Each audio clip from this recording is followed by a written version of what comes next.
After thoroughly playing every single role, the role that I find it's the hardest to carry on is undoubtedly DPS. And while it's definitely the role of flashy plays and sick mechanical skill, it can often be the role where you feel like no matter what you do, you can't carry. But there are ways in order to completely dominate a lobby on DPS. So let's break down the 5 reasons why you can't carry on deeps. But do me a huge solid and press that subscribe button. And if you want private coaching, my Patreon links will be in the description down below. And let's jump into the video. So in all my private coaching sessions, I always get this question, and it's, is my stats enough? Am I doing enough damage? Am I getting enough kills? Everyone is so super obsessed with these freaking stats. And here's the reality. Stats don't really matter. There's a little asterisk there that we'll talk about in a second, but overemphasizing your stats isn't actually leading to you getting wins or losses. Oftentimes you can pad your stats in a million different ways, depending on the character you're playing, depending on the way that you're playing, and you can be getting kills that ultimately don't matter. Trash damage is damage that doesn't actually lead to a kill, and not every kill is worth the same amount, right? A solo kill that you get all yourself on a character that is dominating your team, that's worth a lot. A pickoff that you get that ultimately wins you the team fight, that's worth a lot. A kill that you gotten on a target that is running away after your team already secured the opening picks and you're just helping to close out the fight. Yes, it's going to pad your stats, but it doesn't really tell the full story here. This is not to mention characters like Widow, Mei, Tracer, Genji. There's a lot of characters that are just not going to poke nearly as much, so their damage stats are going to be far lower, and it doesn't really say anything about their impact. So what stats should you actually be focusing on? Well, primarily, it's simply the amount of deaths that you're having throughout the time frame of a game. And it's not even really how many deaths you died. It's more important how you died. Like, how many of those deaths were deaths where you died first on your team in a team fight? Those are deaths that should almost always be avoidable unless the opponent used aggressive ults or ult combos into you. And 2, how many deaths did you die that weren't caused by ultimate combos or weren't caused by your team already losing the fight and you just getting wiped out? You see, at the end of the day, the leaderboard is just information, and you should be using this information to help you improve, not using it as some form of justification for evidence that you did a lot and you carried your team, or for evidence that you should change up your playstyle because you didn't have the great stats that you wanted. At the end of the day, it's just information, and as usual, information isn't useful without context, which is also very hard to break down if you're not focusing on something specific. Now, the second thing, and this is a really common problem,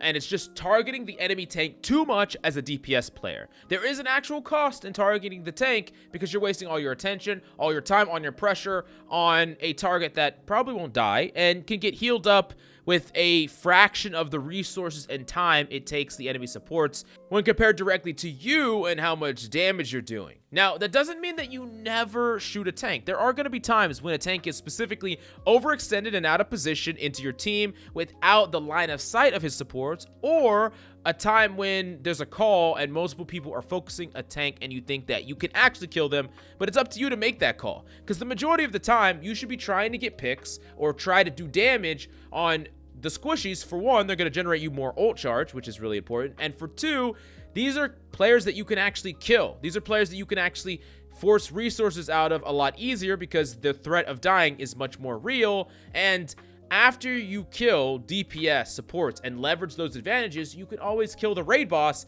towards the end or at the end. And this is something that you should be doing on nearly every single DPS. Your priority target should not be the tank unless it's actually identified as a killable target. And those times are going to be very specific and few and far between.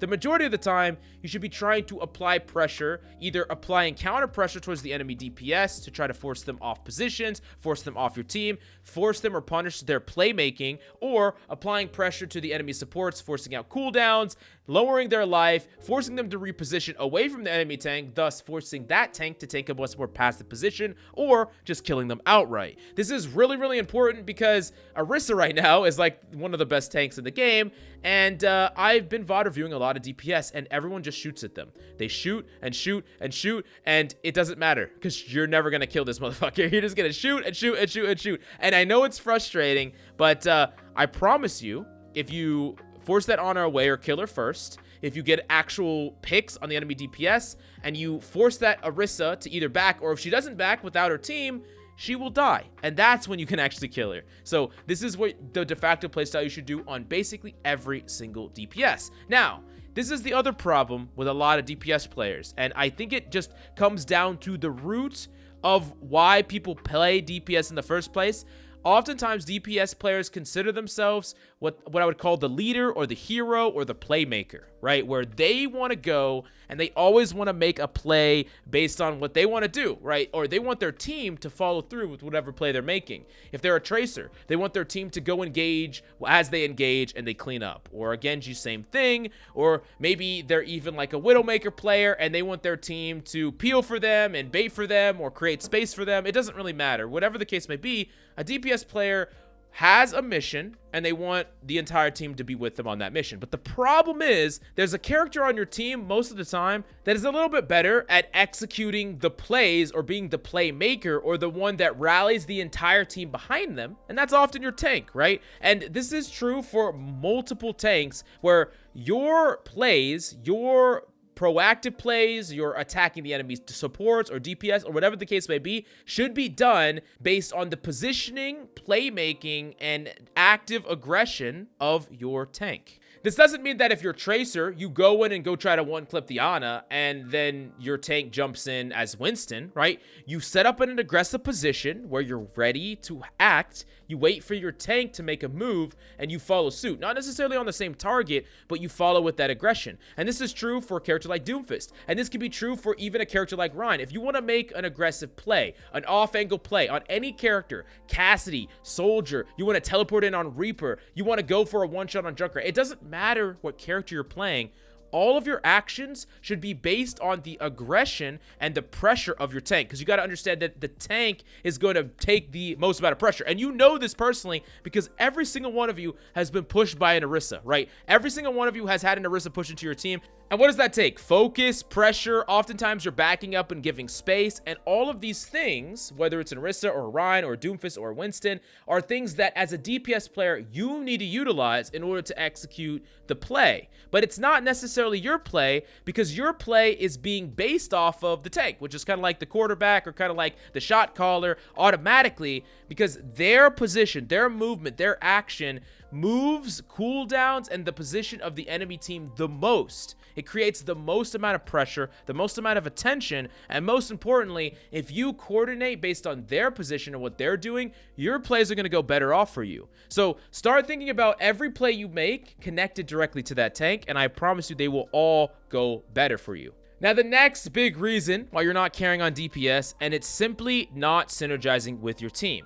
And the thing is, you don't always have to just perfectly synergize. In fact, you're probably not going to be able to. It's not like you're going to be running like set brawl compositions and set dive compositions in ranked, but especially if you're having a really, really hard time getting your team, you and your team, to have impact that all sticks in the same place, right? If you're playing like a Hanzo and your Winston is jumping in, and sometimes you're hitting the enemy team, but your Winston's already backing up from his dive, and sometimes he's diving in and you're not able to follow that up. Sometimes the synergy just can be off, and all of y'all are doing your job, more or less. You're doing your damage in your effective range every once in a while. He's jumping in and initiating and baiting out cooldowns, but once he jumps in and baits out cooldowns, no one's there to follow him up. When you get people low, he's not really ready and able to follow that up. So there's just this synergy mismatch, and it can create situations where there's good teams of good players where nothing is on the same page. And there's two things you can do about this when this happens. The first thing you could do is adapt your pick, right? You can play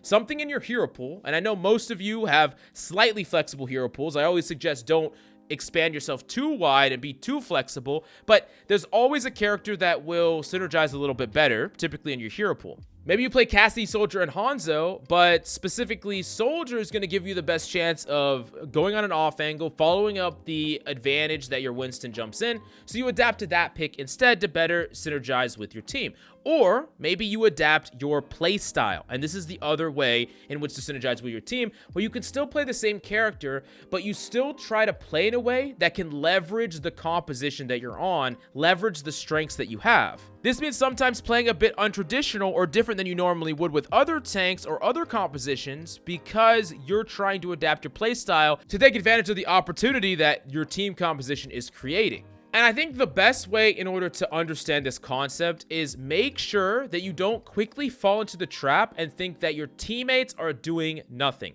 It's really easy to just think, hey, my teammates are bad, they're doing nothing, no one's dying, nothing's happening. But the reality is everyone is just trying to do their own thing. Your teammates aren't going out and just dying for no reason. They're trying to create a play, and oftentimes they are being met with pressure, cooldowns, and characters that they are doing things too, but it's not enough to close things out. But if the synergy lines up, you just win. If the synergy, the playstyle, the picks line up, you can just turn a team that did terrible, got stomped, is getting steamrolled into a team that's winning. And you know that this is real because there are many times that you run into a team of players that for whatever reason, the synergy is so on point that y'all just dominate and stomp. And you've played against teams that it feels like they are just a team of individuals, a team of 5. And as a DPS player, you have to understand that you can still play whatever you want in whatever playstyle you want to play, but sometimes it's like going against the grain. Sometimes it's like if you want to play Widowmaker and you're really passive style, you're going to have to kill 3 people every single fight if you want to win because you're never taking advantage of what your teammates are doing, nor are they taking advantage of what you are doing. And sometimes it's not the best thing to go against the grain. Sometimes it's easier to just go with what your team is trying to do, and you're going to get a lot of free wins that way. Now, the last but certainly not least reason why you can't carry on DPS has to do with mechanics. And no, it's not the fact that you don't have good enough mechanics. It's everything tied to mechanics. It's either ego. You have a super huge ego about your mechanics, and it forces you to do things like challenge 1v1s aggressively or play over aggressive, always going for the Hail Mary play, the God play, the one clip, whatever the case may be. And that's just not realistic. It's not consistent. And maybe you feel like the consistent way is a bit boring, but oftentimes if you play consistent long enough, the opportunities will present themselves, and you don't always have to perform mechanically like Defran in order to get your plays off and win games. And you also got to understand that every single matchup has certain movement differences, certain matchup differences that you should know about. And I could, of course, make a video in the future